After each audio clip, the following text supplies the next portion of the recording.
बहनों की लालची भाभी। करिश्मा, रेशमा और मनीषा 3 बहनें हैं। उनका एक भाई भी है, मयंक। मयंक अपनी बहनों को बहुत प्यार करता है, लेकिन मयंक की पत्नी सविता इस मामले में मयंक से बिल्कुल ही अलग है। वो अपनी ननदों का जितना बुरा कर सकती है उतना बुरा करती ही रहती है और अपनी ननदों पर हुक्म भी चलाती है। करिश्मा, करिश्मा, तुमने अभी तक नाश्ता नहीं बनाया? तुम्हारे भैया को ऑफिस जाने में देर हो रही है। हाँ भाभी, बस अभी बनाती हूँ। करिश्मा, तुम ये ढीलापन छोड़ दो। कल को पराये घर जाना है। वहाँ अगर तुम इस तरह से काम करोगी तो लोग क्या कहेंगे कि माँ ने और भाभी ने कुछ सिखाया नहीं। और तुम्हारी दोनों बहनें कहाँ हैं? अब रेशमा मार्केट गई है और मनीषा सो रही है। क्या? सुबह के 8 बज रहे हैं और ये महारानी अभी भी सो रही है? ये कहते हुए सविता अपनी सास दुर्गा देवी के पास जाती है। माँ जी, देख रही हो अपनी बेटियों के तौर तरीके? क्या हुआ बहू, सुबह सुबह क्या कर दिया मेरी बेटियों ने? अरे एक तो अभी अभी उठकर किचन में गई है, दूसरी सुबह सुबह बाहर चली गई और तीसरी अभी तक सो रही है। क्या करूं मैं इन तीनों का, मैं तो परेशान हो गई हूँ।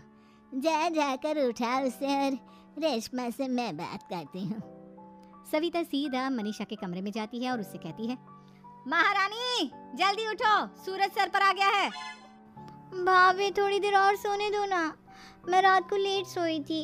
वो क्या ना, यूनिट टेस्ट चल रहे हैं। शराफत से उठती है या नहीं, या फिर पानी की भरी बाल्टी डालूं तेरे ऊपर? नहीं भाभी, मुझे बिस्तर में नहीं नहाना, उठती हूँ मैं। मनीषा जल्दी से उठकर बाथरूम में चली जाती है। सभी आराम से बैठकर नाश्ता कर रहे होते कि तभी रेशमा बाजार से हाथ में सामान लिए आ जाती है। रेशमा को देखते ही सविता उस पर बरस पड़ती है। लो, आ गई महारानी। ऐसा भी क्या सामान लाना था जो सुबह आंख मलते ही बाजार की तरफ रवाना हो गई? भाभी, कल आप ही तो चीख रही थी कि घर का सारा सामान मुझे ही लाना पड़ता है, घर में किसी को भी किसी काम से कोई लेना देना नहीं है। अब मैं बाजार जाकर सामान ले आई तो आपको इस बात से भी तकलीफ हो रही है? देख रही हो माँ जी, अपनी बेटी की जुबान कैंची से भी तेज चलती है। और मयंक, आप तो कुछ कहेंगे नहीं अपनी लाडली बहन को। रेशमा, अपनी भाभी से ऐसे बात नहीं करते। चलो माफी मांगो। भैया, मैं क्यों माफी मांगू? आप भाभी से बोलिए ना कि हम पर कम हुक्म चलाया करे।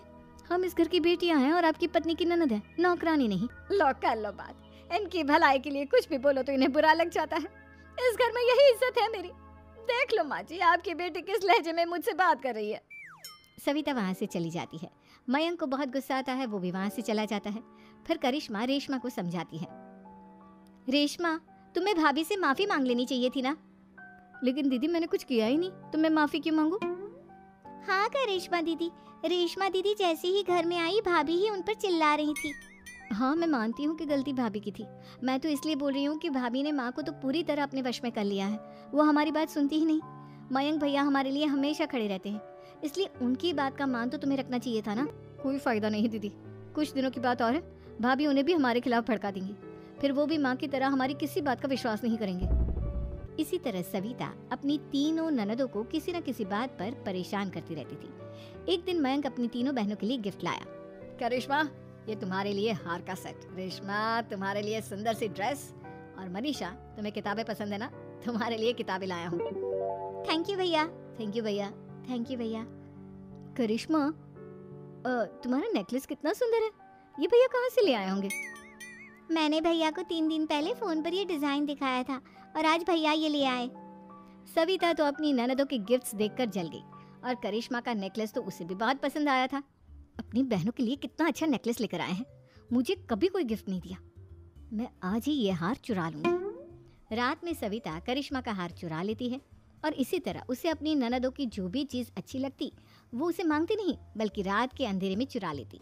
इसी तरह दिन बीतते गए और सविता ने मयंक के दिल में भी उसकी बहनों के लिए नफरत पैदा कर दी। एक दिन मयंक ने करिश्मा और रेशमा के लिए रिश्ता देखा और ये बात उसने घर में सबको बताई। माँ, करिश्मा और रेशमा के लिए बहुत अच्छा रिश्ता आया है, वो लोग कल इन्हें देखने आ रहे हैं। आप और सविता मिलकर सारी तैयारी कर लेना। ये सुनकर करिश्मा और रेशमा खुश हो जाती हैं, लेकिन सविता सोचती है, अगर इन दोनों बहनों की शादी हो गई तो घर और बाहर का काम कौन करेगा? मनीषा तो 1 नंबर की कामचोर है, उससे तो किसी बात की उम्मीद लगाना ही बेकार है। मुझे इस शादी को रोकना होगा। अगले दिन सभी लड़के वालों के स्वागत की तैयारी करने में लगे होते हैं। तभी मयंक अपनी बहनों से आकर कहता है, तैयार हो गई तुम दोनों? देखो, दोनों लड़के बहुत अच्छे हैं, मैं कोई कसर नहीं छोड़ना चाहता, इसलिए तुम उनके सामने अच्छे से बिहेव करना और अपनी भाभी से लड़ने मत लग जाना। करिश्मा, तुम वो नेकलेस पहन लो ना जो मैं तुम्हारे लिए लाया था। भैया मैं बहुत देर से वो नेकलेस ढूंढ रही हूँ लेकिन मुझे मिल ही नहीं रहा। क्या तुमने नेकलेस खो दिया? तुम्हें पता भी है वो कितना महंगा था? तुम कोई काम ढंग से नहीं कर सकती। मयंक गुस्से में वहां से चला जाता है। थोड़ी देर बाद लड़के वाले भी आ जाते हैं। वो दोनों बहनों को पसंद कर लेते हैं और रिश्ता पक्का हो जाता है। लेकिन सविता के दिमाग में तो कुछ और ही खिचड़ी पक रही थी। वो पंडित जी के पास करिश्मा की कुंडली लेकर जाती है और उन्हें पैसे देकर करिश्मा की कुंडली बदलवा देती है। जब लड़के वालों के पास करिश्मा की कुंडली जाती है तो वो दुर्गा को फोन करते हैं। बहन जी, हमने करिश्मा की कुंडली अपने पंडित जी को दिखाई थी। आपकी बेटी की कुंडली नहीं बल्कि दोषों का पिटारा है। देखिए, मैं और मेरे पति इन सब बातों में बहुत विश्वास करते हैं, इसलिए हम आपकी बेटी से अपने बेटे की शादी नहीं करा सकते। इस तरह करिश्मा का रिश्ता टूट जाता है और सभी घर वालों को बहुत दुख होता है। अब कविता सोचती है, चलो करिश्मा का तो रिश्ता टूट गया, अब रेशमा का भी रिश्ता तोड़ना है। क्या करूं क्या करूं? अब सविता आवाज बदलकर किसी अननोन नंबर से रेशमा के होने वाले ससुराल में फोन करती है। हेलो, मैं कौन हूँ कौन नहीं ये आपके लिए जानना जरूरी नहीं। बस इतना सुन लो कि रेशमा का 2 साल से किसी के साथ अफेयर चल रहा है। बस रेशमा का रिश्ता तोड़वाने के लिए सविता का इतना कहना काफी था। अब रेशमा का भी रिश्ता टूट गया।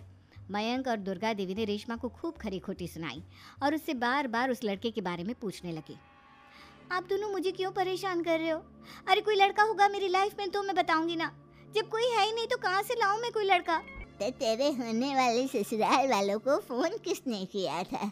माँ मैं नहीं जानती किसने फोन किया था, मैं सच कह रही हूँ। मैं तो पहले ही कह रही थी इसकी लगाम खींच कर रखो, लेकिन मेरी सुनता ही कौन है। आप चुप रहिए भाभी, ये सब आपका ही किया धरा है। अब तीनों बहनों को विश्वास हो जाता है कि ये सब उनकी भाभी ही कर रही है। तीनों बहनें अपनी भाभी को सबक सिखाने के लिए एक वकील कर लेती है और घर में हिस्सा मांगना। देखो भैया, माँ बाप की जायदाद में जितना बेटों का हक होता है उतना ही बेटियों का, इसलिए इस घर के 4 हिस्से होंगे और हमें अपना हिस्सा चाहिए। मैंने तुम्हारे लिए क्या क्या नहीं किया और तुम इस घर में हिस्सा मांग रही हो?